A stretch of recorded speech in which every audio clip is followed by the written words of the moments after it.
Tonight, the nation will turn its attention to Washington for President Biden's State of the Union address. This will be his election year speech to Congress.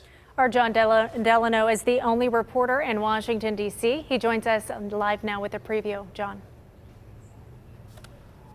Hey, Eric and Ken. We've been here at the White House all day today, meeting with a number of local officials here in Washington, White House officials, trying to learn more about exactly what the president is going to say tonight at the State of the Union address.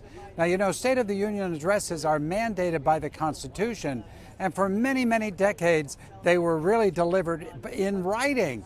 It wasn't until Woodrow Wilson, President Wilson, decided to go to the Capitol to actually deliver a speech. And ever since then, presidents, for the most part, have always gone up to Capitol Hill. Everyone I've talked to today says the same thing. This is a high-stakes speech by the president, in particular because it is an election year for the president and his opponent as well, both of whom have been presidents. So we talked to two particular individuals, Ben LeBolt, who is the communications director, and Karine Jean-Pierre, who is the White House press secretary. Let's take a listen to what they had to say. Why should Pennsylvanians care about this particular State of the Union address?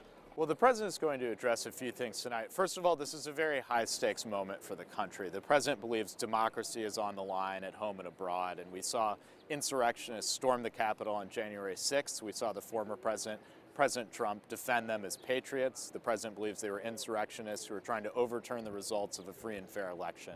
So he's going to call on Pennsylvanians, on Americans, to support preserving democracy in this country. It seems to me that the president has a perception versus reality problem.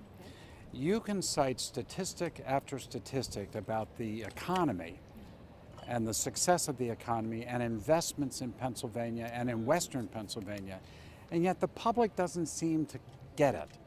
What's going on here? So here's what I'll tell the public and Americans across the country. Tune in tonight. Tune in tonight. Come listen to the president.